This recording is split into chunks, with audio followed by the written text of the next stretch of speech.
Madaling araw na po. Magandang araw po mga kaban. Welcome po sa Pinilangan Lakbayan. Naway safe po ang lahat. Sandali. Isisecure ko lang po. Isisave ko lang po yung aking kabuhayan. Nagmamadaling araw na. Unti-unti na. Unti-unti nang humahakbang ang mga marites sa inyong mga bintana at sa mga tindahan. Di ba? Ngayon, pakikita ko po sa inyo, ano po ba yung mga halaman na pampaiwas marites at pampalamig sa loob ng bahay. Di ba? Dahil sa mainit ang panahon ngayon sa Pilipinas, pakikita ko po sa inyo ang sikreto para mas lumamig po ang circulation o galaw na hangin sa inyong loob ng bahay. Medyo hinihingil po ako, syempre, iba nang pigilin ang kabuhayan. Tara, sama po ninyo. Ituturo ko po muna kayo sa aking mga halaman po dito sa bahay. Dahil may nakita po kung magandang proyekto ngayon, pakikita ko po sa inyo mamaya. Come on. Let's head on. Pakikita ko po sa inyo yung mga inayos ko po dito. Kaya presko po sa aking living room. Dito po natutulog. May tinatapos po kong art. Ayun po yung paborito ko, Shaun the Sheep. Ayan, di ba? Yan.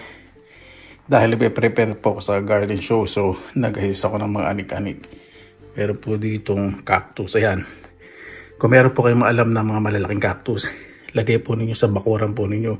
Siyempre, yung protection ng kahoy nasa pagitan ng cactus. Hindi basta makakadungo mga bruha, mga asungan, mga marites.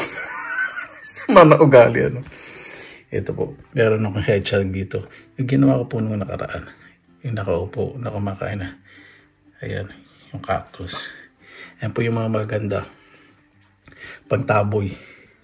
Na mga masamang espiritu. Di ba? Ano gusto nyo? Lumapit sa inyo yung mga masamang espiritu? O exorcism? Ayun ang espiritu. Ayan. Patabuhin siyempre natin. Sa mga espiritu sa umaga, hindi pa mga nagmumumugang bruha, di ba? Dudugo na sa inyo. Ganda ng mga succulents ko po, ano. Prepare po sa para sa garden show. Ganda po ng mga succulents ko. Tataba, ano. At ito, tuwang-tuwa po ako. Kasi meron po akong isang friend na mayaman. Sa Asian country din po siya. Ito, hedgehog na ano naman, ang cute na parang totoo. Nilagay ko dito sa ibabaw ng paso. Pag maglalagay po kayo ng buhangin sa paso, huwag niyo po pupunin yung nasa loob ng bahay. Lalo na kung walang butas ang planter. Mamaya sasabihin ko po sa inyo yung dahilan. Ganda po kasi nag-evaporate po yan. Tapos ito, hindi-revive ko. Kasi nung nilamig siya, itong Christmas cactus, medyo nahingahan ng chismos. Hindi. Nalamigan, medyo malapit dun sa pinto eh. So nilipat ko po dito, inayos ko malinis. Tapos meron pong fig. Mga fig po ito. Mga alaga po. Ano na po to? 4 or 5 year old. 5 years old. 5-year-old, 4 or 5-year-old fig. Hindi pig, fig tree. Tapos, pinutulan ko po yan. Gagawin ko po kasi magbebenta po ako ng mga sanga. Ayan. Ugat na ang daming sanga. Bebenta ko ng 6 to 8 euro per sanga. Di ba? Tinanong ko po yung galing buto. Kung alam niyo po yung dating vlog ko. Pinatubo ko lang po sa buto. On the other side, meron pang pinatuto yung lupa. Doon. Yung sa loob ng bahay kasi malinis naman po yung walang insekto. So dito naman, itong begonia ko. Tapos meron akong aloe. Hindi po ito aloe vera, isang variety po. Yan, tapos yung thurium ko, nilipat ko po dito. Kasi nilamig din. Tagal na rin sa akin ito kahit na ilan dahon, hindi ko papatay. Pinaghirapan ko yan eh. Iba kasi yung may value na siyempre yung history. Tapos ito may mga ibang succulents pa po. Ako dito may iba-ibang mga varieties. Tapos dito may fig. Tapos ito pang photos ko.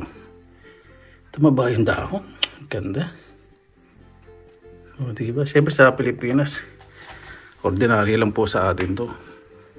Pero dito syempre hindi. Pag nakita pa ng ganyan, tuwan-tuwa po sila. Lalo na yung matabang ganyan.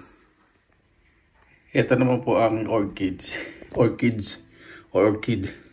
Tatlong sanga na kasi siya, kaya orchids na. So, nasa ano po yan, glass bowl.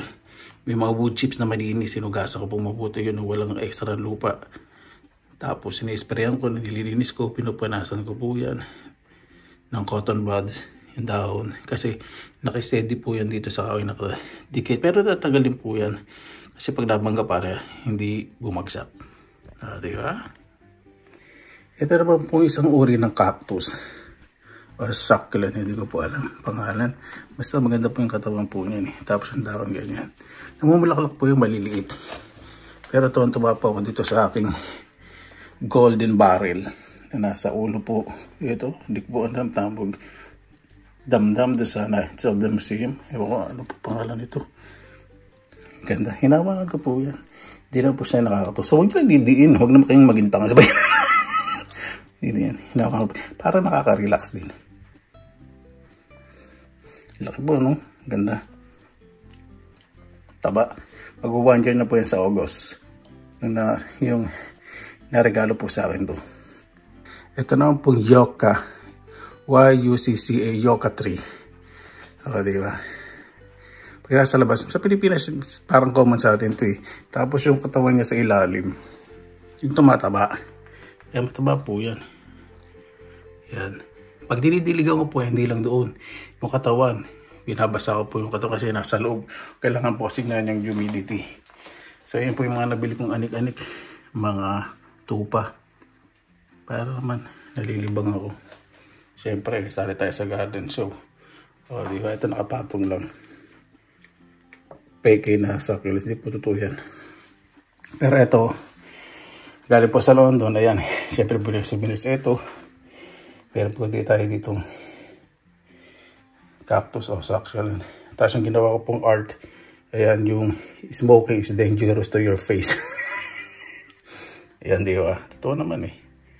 Kaya po yan sa bread dough na may asin, konting clay, glue, pinintahan, may mga tali. At meron po yung crassula. Nakalimutan ko pangalan ito. Uri ng succulent. Buhay na buhay po yan. Pag may mga succulent po kayo, huwag masyadong didiligan. Lalo na pa taglabig sa bansa ninyo.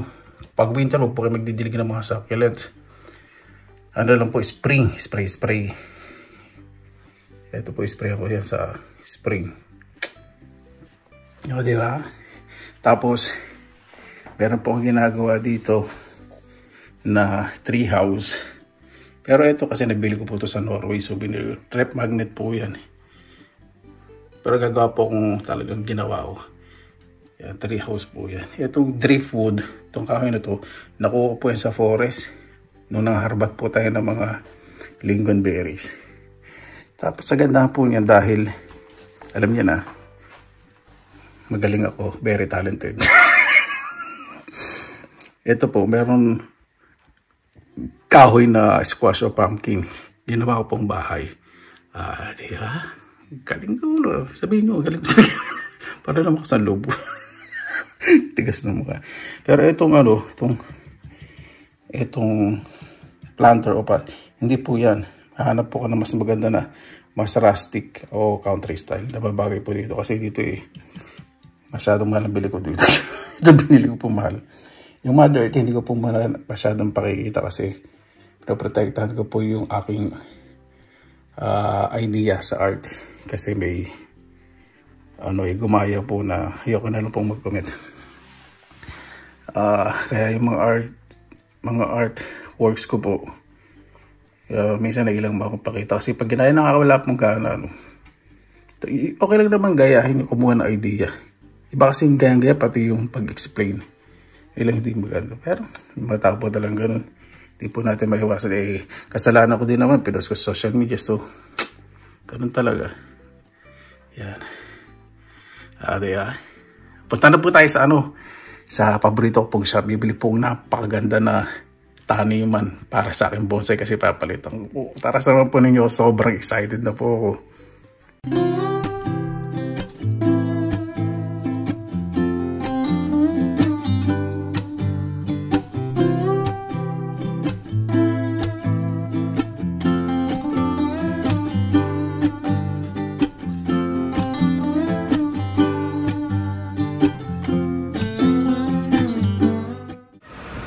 Kaya ayokong pupunta ng gardening section.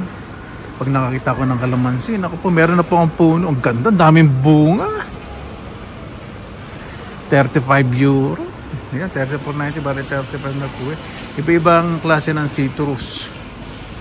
Ano to? Ang sarap tignan. Ay, ang laki ng kalamansi. Ito yung malaking variety ng kalamansi. Oh, ang laki. Ito dami bunga. Grabe. Ay, naka. Kung hindi lang ako uwi sa Pilipinas, bako, bili ko nito. Daming ganun, ganda ng lemon, no? Yung kalamansi ko, maganda naman po eh. Hindi ko na lang mamulaklak. Sarap tignan. Ang daming bunga, sexy ko. Ang lalaki. Ayan po, meron namang maliliit na parang bonsai, isang dangkal, pero napakaraming bunga. Kaya lang 17 euro. Mahal. So kung bibili ko na, tig 35 euro. Ayan po, anong ganda. Ayan. Ito na po ako sa bahay. Ito po kasi nasa timba na galvanized. So sobrang dami ng lupa. Kaya itong puno na to lalaki ng masyado. Gagawin ko pong bonsai. Tapos itong figurine, ganda, nabili ko lang po ito ng 1 euro something. Ito yung aso sa camera. Ito, diba? Sa second hand shop. At sobrang saya ko po, nakakabili po ako ng ganitong pampautot na tanim. Ito po lalagay ang bonsai. Para pag alis ko, gusto ko po kasi may maging sila para madali pong maglinis. Diba? Turo po sa inyo ang technique pag walang butas at nasa indoor at para hindi magbulok ang ugat ng mga halaman. Unang gagawin po natin, gumamit po tayo ng itim na plastic. Depende sa size syempre na nalalagyan ninyo ng lupa o ng planters o ng pot. So doubling ko po kasi kung may butas at nag-lip dito sa planter, kakalawangin po ito dahil galvanized lang po ito. Diba? So doubling ko po yan.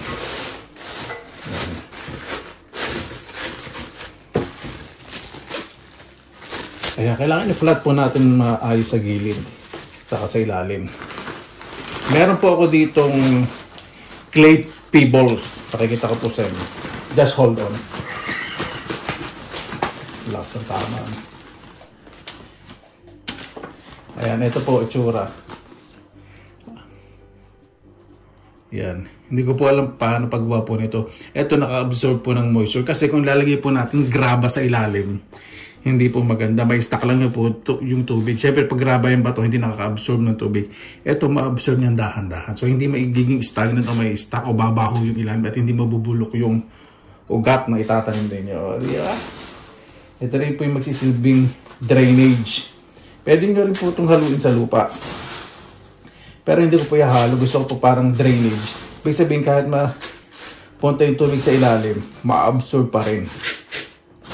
Diba? Ganyan. Huwag lang po masyadong makapal. Mga 1 inch lang ang lalim. Ang kapal. Ang kapal na mukha kapag umuutang. Hindi, saan ba tayo? Flat po natin ha. Kailangan maayos.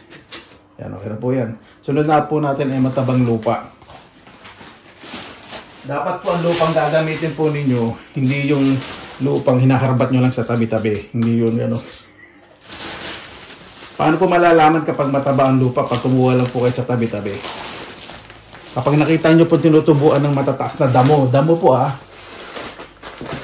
Hindi tinutubuan ng kangkong. Maputik. Ng damo. Pag maraming damo, mataba po yung lupa, maraming bulate.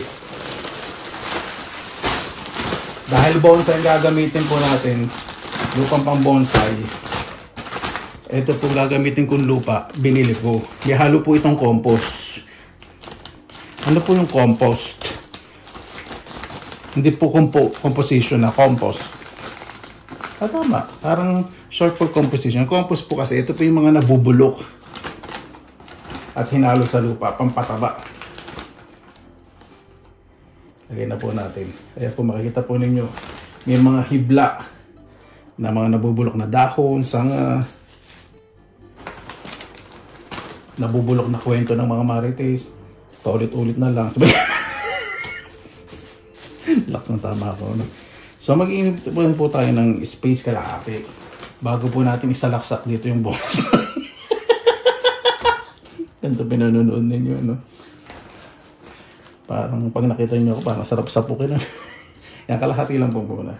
Itong lupa po nito, humihinga. Ibig sabihin, buhaghag.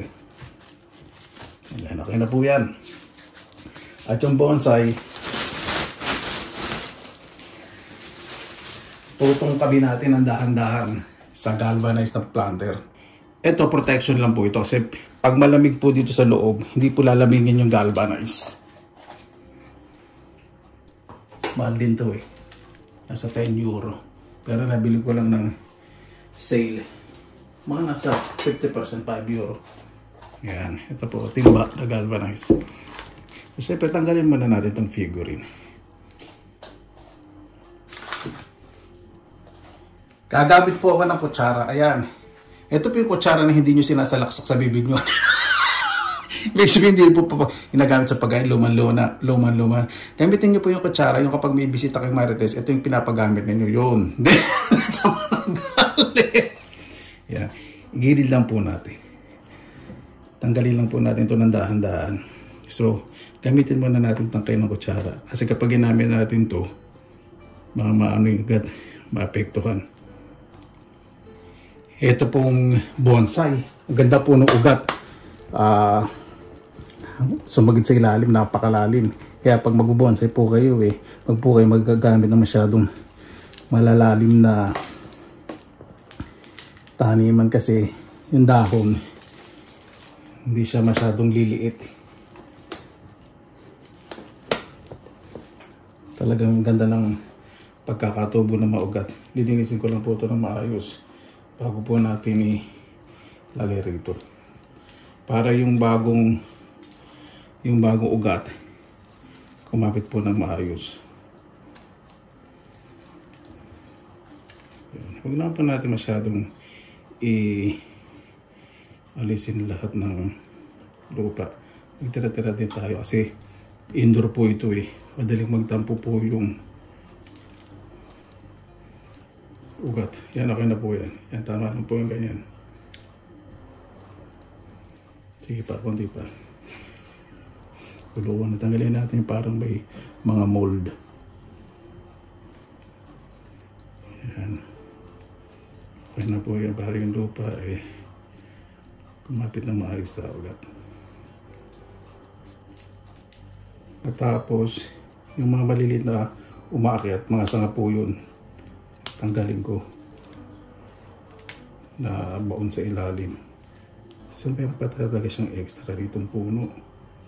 Ito, tumutubo.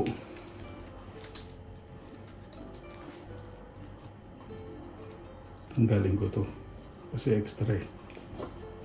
Huwag na. Para maano magtapos ay tanggal naman pala. Yan. Ganun po gagawin ko, linisin ko lang. Ayos, tanggalin natin yung excess na sa ibabaw. Kayo po ninyong malinis. Malinis tignan. Kasi yung mga lawit-lawit po na yan, pag tuyo na at pinaumpo ninyo, mag-create na mold. Yan, okay na po yan. Pwesta na natin dito. Ayan, ayusin na po natin dahil ito, meron pong pampauto dito, yung mataas dito natin ilagay. Okay na po na medyo i-press natin ng bagay yung ugat palalim. Tapos ito, mataas din pala. Medyo i-bend natin ng konti. Dalawa naman po ito eh. Yan, dalawa. Medyo ibuyang-yang natin ng konti kasi para kumapit yung lupa. Niligaw po na alambre po ito.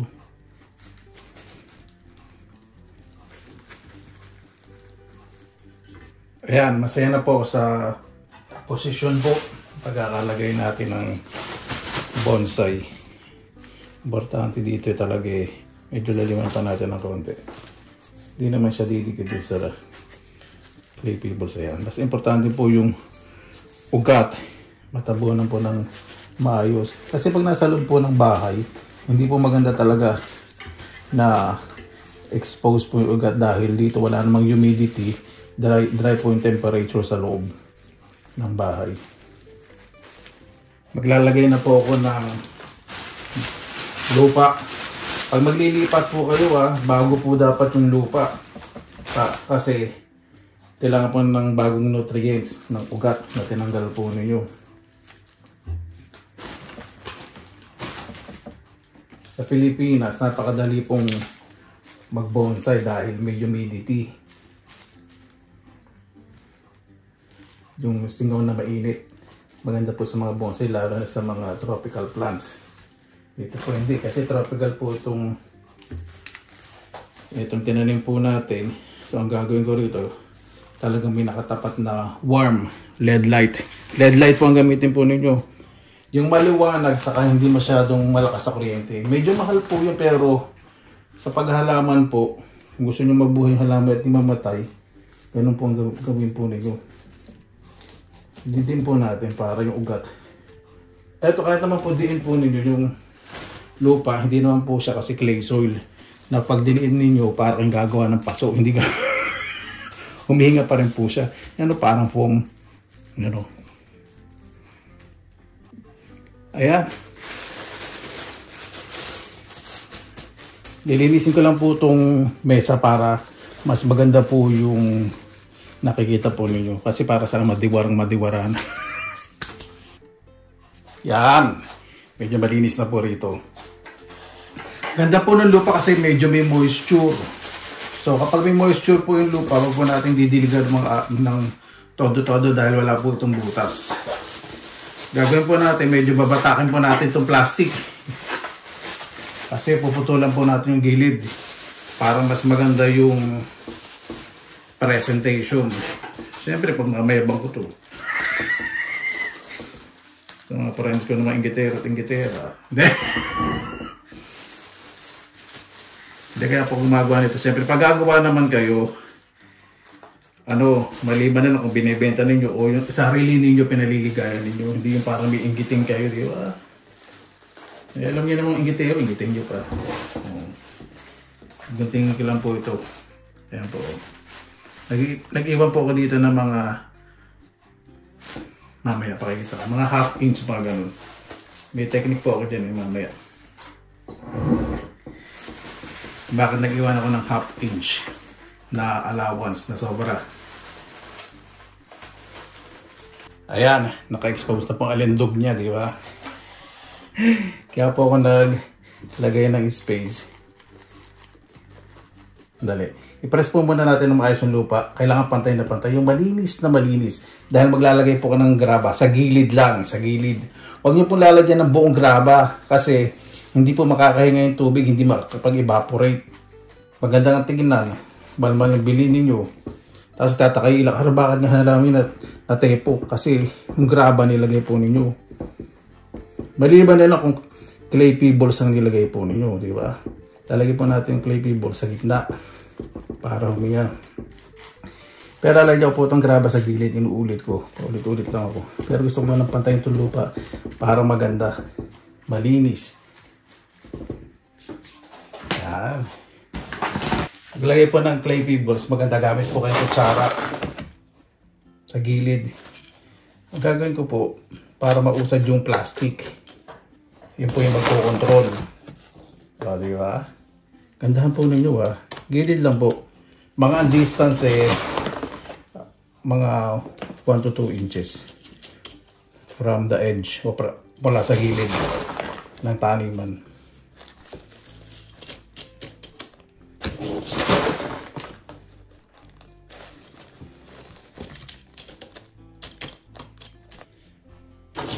Ano po ba pagkakaiba ng graba sa pebbles?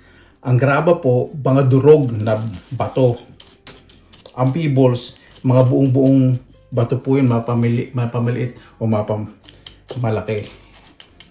Yun. Baka sabihin nyo, pabili nga ng pebbles yung durog. Baka sabihin sa inyo na sa hardware ano po ba ibubusan ninyo? Piloso po din Ayan. maganda po medyo ipantay natin doon sa gilid nung itong galvanized na taniman.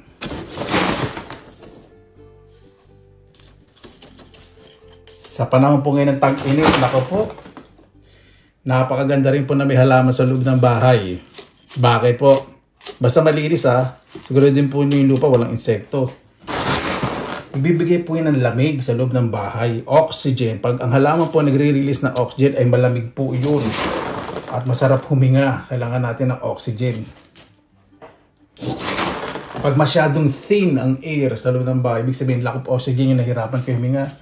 Yung walang circulation ng hangin o walang ginagalawan ng hangin. Nako. Kaya importante rin pong may halaman sa loob ng bahay. Paano po mapapatay yung mga insekto sa lupa? Maglagay po kayo ng lupa sa plastic. Talian po ninyo. Tapos, ang plastic, kailangan hindi siya natutunaw sa mainit na tubig. Meron po mga ganong plastic. Tapos, lagay nyo po sa balde na pwede rin sa mainit. Tapos, lagyan nyo pong bato sa ibabaw para nakalubog po. Mga 1 day, lahat ng insekto dun sa lupa, patay na po. So, pwede nyo na po yung gamitin sa loob ng bahay. Di ba? Ganun po. Hindi po porke nakakabili kayo ng lupa, pwede nyo na isalaksak sa loob ng pamamahay. Hindi. Mag-create ng insekto, baka mamaya may mga anay pa yun. Gulat kayo. Yan. Ilalagay ko po muna itong ating figurine. Ganda po. Mahilig po sa mga well-painted, well-detailed, malilinis, saka rustic na mga figurine.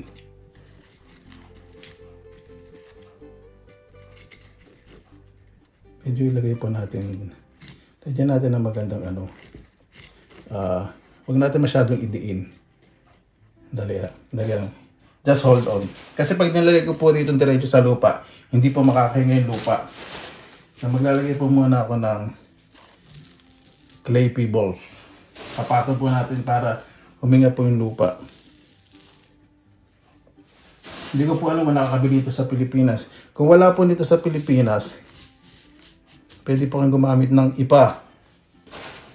At kung wala naman pong ipa,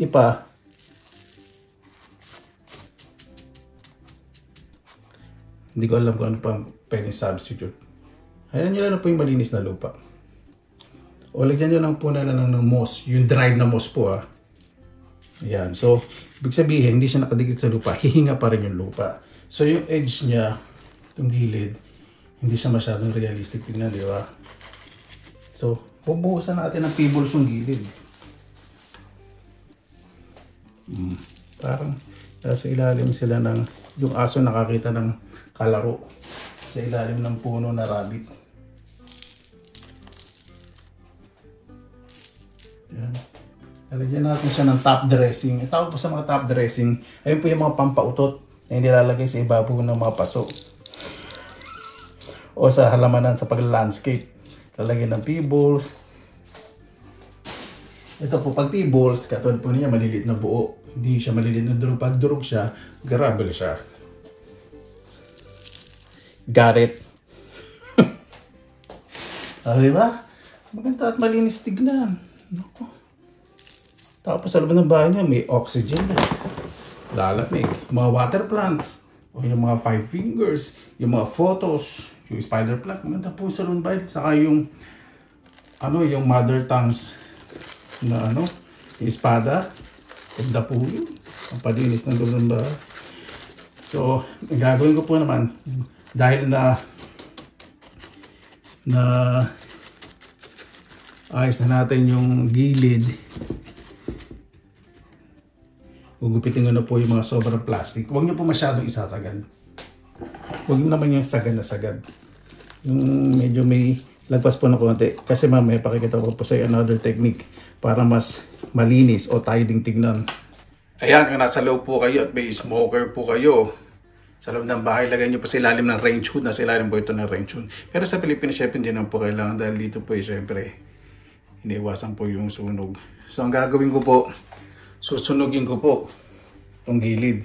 Hindi naman sunog-sunog Ibig sabihin may paurungin natin. Ito po yung gagamitin ko, igniter. Ayan. Dahil simindi. Yun. Kailangan po dumikit po siya sa paso para mas malinis tignan. Kung wala po kayo igniter, gamit po kayo ng utak.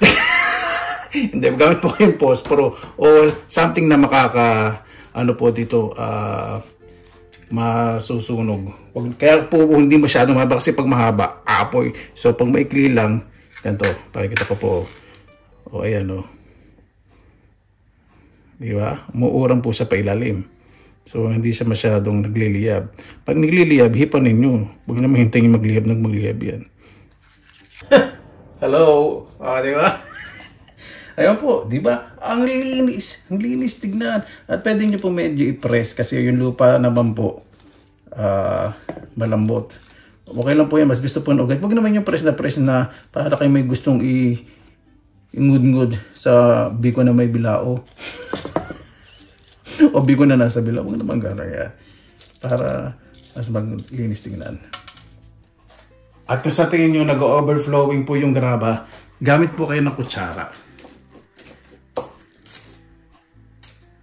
Para i-press po ninyo ng maayos. Yung pantay na pantay ang gusto ninyo. Ako po kasi, kung nasa lupo ng bahay, gusto ko po malinis, maayos. Napapasaya ko po yung sarili ko. Siyempre nasa loob ng pamamahay mo, di ba? Di ayusin mo na. Hindi yung... Ayoko po kasi marinig yung salitang, pwede na yan. Parang... wala ka nang dangal sa paggawa. Pag pinractice nyo kasi yung maayos na ginagawa, makakasanayan po ninyo yun. Yung pagiging maayos. Sa sarili nyo lang, di ba? Gawin nyo po yung sarili nyo. Dali. Kasi inisip mo magsalita ng English. Gawin po ninyo yung sarili nyo na the best version of yourself. O, di ba? Gawin nyo po yung sarili nyo the best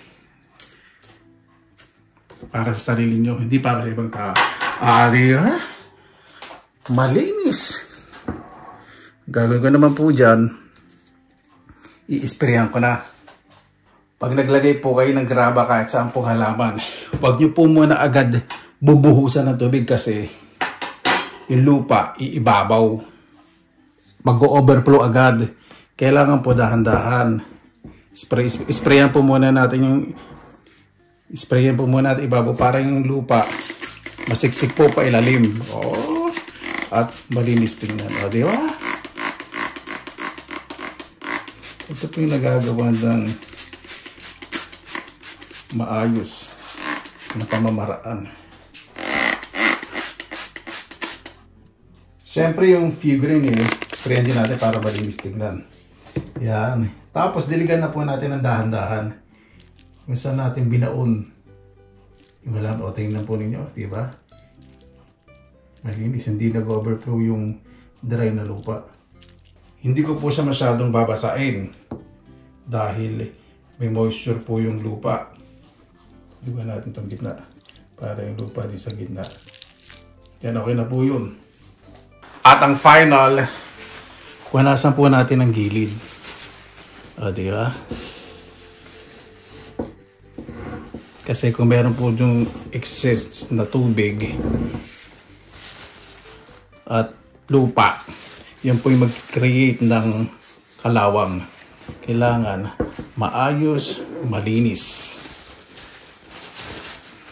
Lalo na sa pagninegosyo. Yeah.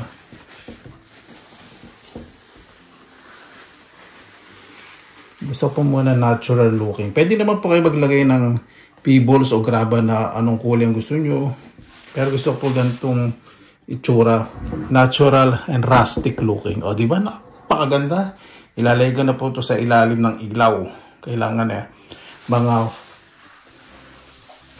6 to 8 hours every day. Kasi nasa loob po ito. Ayan po, tinapatan ko na ng ilaw. Ganda po nitong barrel cactus ko. Laki. O, diba? Malinis, maayos. So, pag naglilinis ako, kahit nasasahig siya, hindi siya pagbabahayan ng alikabok. Ito, meron po yung pampalambot sa ilalim na nilalagay para hindi magasgas po yung sahig. Kaya bago po magdilig kayo, siguraduhin po muna ninyo na tuyong-tuyo po yung ibabaw at pag po masyadong marami. Ganda po, di ba? Malinis. So hindi po mabubulok yung ugat dahil may drainage po sa ilalim at hindi masisira din po itong ating taniman. Di ba? Mamahalin ang dating. May class. May taste ang gumawa.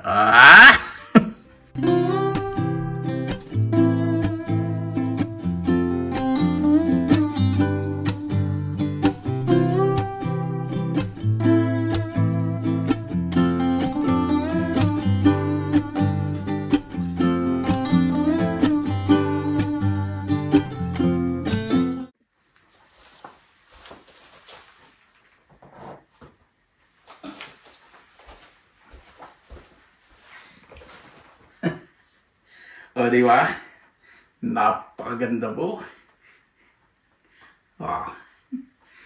Hindi po siya mabigat kasi ginamit po natin sa ilalim na clay pebbles. Bagang lang. Pero kung graba ginamit natin, mabigat. Ano po, di ba? Malinis. Ikot natin. Dali. Dali. There is no place. Wala na sasabihin ko. There's no place like home. Pero para sa akin, there's always a place for coming to its home. Lala. Ang ganda ba? Saka high quality po ito po itong nabili ko. Tapos, ang presyo po nito to. Kasi ano po ito, limited edition. 25 euro po itong planter po na to. Minsan lang po ako bumili ng ganito kamal kasi itong bonsai po na to. Hindi ko po alam ko ilang years na po sa akin. Binaluktot ko po yan na alambre. Nabinili ko po diyan. Bushing. Maraming dahon, makalat. Pero nung ginawa ko siyang bonsai, gumanda na medyo mga dahon. Kailangan talaga ng pasensya. Yan po diba? Lahat naman po tayo, may kanya-kanya pong kaligayahan. Siyempre sasabihin, ano ba yan? Dami-dami mo nang pwede pagliwagan, halaman pa. Anong mangyayari dyan? Walang basagan ng trip, buisit kasabi. Hindi. Ibig sabihin, kung saan tayo magiging masaya, yung nare-relax tayo. Ako po kasi, ito po yung stress reliever ko. Bilang isang Pilipino po na naninirahan po dito sa ibang bansa, yung mga ganitong bagay na hindi na natin pwedeng ulitin na makapagpasaya po sa atin. Ayun po isipin po natin, kapag nakapagsaya po sa atin ng mga simpleng bagay, gawin po natin. Hindi po natin dapat kahiya kasi huwag po natin isipin yung mga taong sasabihin po o papansinin yung mga hindi maganda sa atin. Hindi po tayo magiging masaya, lalo na po tayo. Huwag po natin tignan yung mga hindi magandang nakikita po natin sa kapwa dahil hindi po tayo magiging masaya. Huwag po tayo magpa-apekto. Kung saan po tayo masaya, mga simpleng bagay na gusto natin gawin po natin. Dahil hindi naman po sila napapakain sa atin, babayad ng kuryente natin, ng internet, ng tubig, no? Malapit na naman ang bayar. O, di ba? Kaya paligiran niyo po sarili po niya ng mga puro positive vibes. Kaya para sa akin yung mga ganito po, puro positive vibes. Nasabi ko po kanina, bakit pampalamig ng bahay? Ang halaman po kasi nagsisirculate po yung nilalabas po niyan oxygen sa loob ng bahay. Ang oxygen po, malamig po yun. Kapag marami kayong halaman, huwag niyo mapunin yung halaman yun, baka wala na kayong malakaran at nag-aaway na kayo sa bahay ng mag-asawa o nag-aaway na kayo ng mga anak. Huwag mo naman isipin yung sarili mo. Diyos me. I-balance niyo po yung saya sa tahanan. Ako naman po siyempre, nililimitahan ko rin po yung paghalaman ko po. Kung saan po, kasi siyempre, alam niyo naman po, may mga artworks po ako, mahilig ako sa arts, music, gardening. Ay, nako. Doon po kang relax. Wala po akong pakialam kung ano po isipin ng ibang tao sa akin, sa pagkatao. Wala po akong pakialam kasi ang mahalaga masaya po ako eh. Yun po yun. O, di ba? Simple. So, ayun, nasagot ko na po mga tanong ninyo. Ay, Tanong pala. Wala lang naman tanong. Nasagot ko na po yung title na naglalabas po ng oxygen ng mga halaman sa loob ng bahay.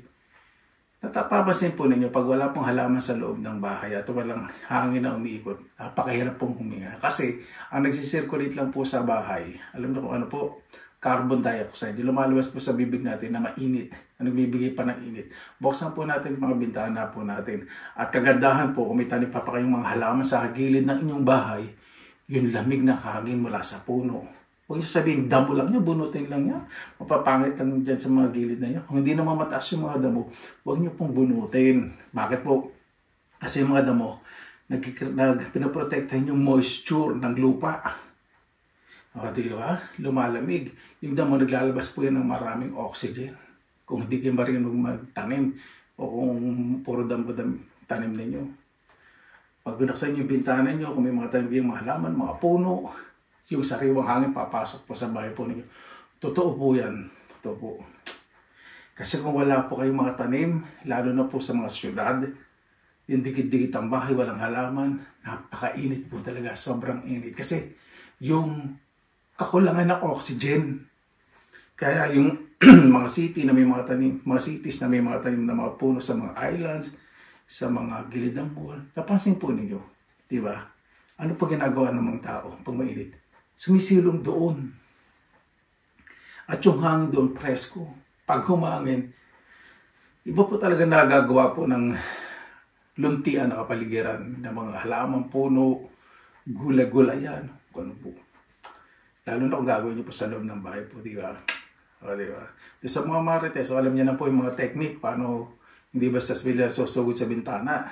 Paglagay niyo ng mga cactus na matutulis sa may bintana yung regular na dinudungawan nila. Makakaramdam na siguro sila nun. Sa mga nugali, no?